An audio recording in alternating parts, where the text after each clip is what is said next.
یہ جو ہماری مساجد میں جنگی نماز ہوتی ہے اس کا اسلام میں کہیں ثبوت نہیں ہے۔ یہ جو نماز میں مسلسل ہاتھ ہلاتے رہتے ہیں سر سے لے کر پاؤں تک، سارے اعضاء چیک کرنے ہوتے ہیں نماز میں۔ سے لوگوں کو یہ وہم ہو جاتا ہے کہ نماز شروع کی تو داڑھی کوئی لے گیا، تو فوراً ہی نماز شروع کرنے کے بعد پہلا کام یہی ہوتا ہے کہ اپنی داڑھی چیک کرتے ہیں فوراً، وہ ہے۔ اس کے بعد پھر یہ خیال ہوتا ہے کہ شاید کوئی چیل کوا اوپر سے ٹوپی لے گیا، تو پھر فوراً پہلے وہ ٹوپی اتار کے یوں دیکھ کے پھر سر پہ رکھی جائے گی۔ اس کے بعد پھر ایک انگلی کا پیچ کس بنا کے اپنے دونوں کان ٹائٹ کر، ان میں کچھ مسئلہ ہو جاتا ہے کہ کانوں کے پیچ کچھ ڈھیلے ہو رہے ہیں۔ اس کے بعد پھر ناک کے اندر سے کوئی خزانہ ڈھونڈنے کی کوشش ہوتی ہے،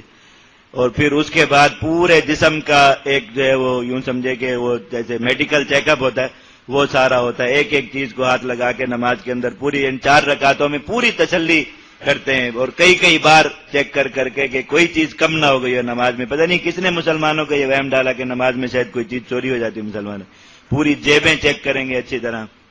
اور کئی لوگ تو ساتھ والے آدمی کو بھی چیک کر لیتے ہیں پورا کہ وہ کس طرح کا ہے۔ کئی دفعہ ایسا ہوتا ہے کہ نماز پڑھنے کے لیے کوئی ایسا آدمی ساتھ کھڑا ہو جاتا ہے کہ بالکل بندہ بھول جاتا ہے کہ میں نماز میں کیا کر رہا تھا اور امام صاحب کیا پڑھ رہے تھے، اس کی حرکتوں کی وجہ سے۔ اللہ تعالیٰ معاف فرمائے، اتنی کوئی الجھن، اتنی خارش ہوگی نماز میں، ایک آدمی کو آپ کو یہی لگے گا کہ اس بیچارے کو شاید خارش کا مرض ہے،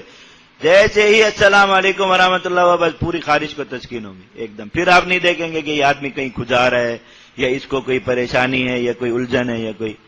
نماز کو درست کریں۔ اللہ تعالیٰ نے قوموا للہ قانتین کا حکم فرمایا، قنوت کے ساتھ اللہ رب العزت کے سامنے کھڑے، جیسے کوئی ادب احترام کے ساتھ۔ نہ کسی جو ہے وہ پولیس والا ایک نظر آ جائے تو ساری خارش بھول جاتی ہے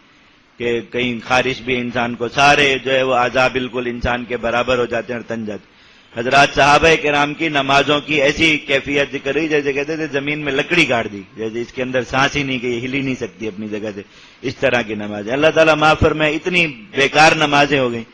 اور اللہ تعالیٰ نے یہ اس نماز کی اجازت صرف کہ آپ ذرا اپنا اسلحہ ہتھیار یہ ساری چیزیں چیک کرتے رہیں، جہاد میں دی تھی کہ دشمن کا خوف ہو تو پھر کریں۔ وہ ادھر جہاد والی جہاد پہ جاتا نہیں مسلمان، اور مسجد میں جہاد والی نماز پڑھتے ہیں پوری، وہی جو فرجالن اور رکبانا، بس یہی ایک سواری کا وہ رہ جاتا ہے، باقی پاؤں بھی مسلسل ہل رہے ہوتے ہیں نیچے۔ اور اگر امام صاحب کی قرات تھوڑی سی لمبی ہو جائے تو پتہ چل رہا ہوتا ہے کہ منہ سے ہی دیکھ کے باہر سے آدمی آئے تو بالکل جذبات پتہ چل رہے ہوتے ہیں کہ کون کون امام صاحب کا گلا گھونٹنے کے منصوبے بنا رہے کہ امام صاحب باہر میرے ہاتھ ہیں کہیں میں ان کا گلا دبا دوں۔ یہ ساری چیزیں آثار پورے کے پورے چہرے پر نمایاں ہوتے ہیں۔ اللہ تعالیٰ معاف فرمائے۔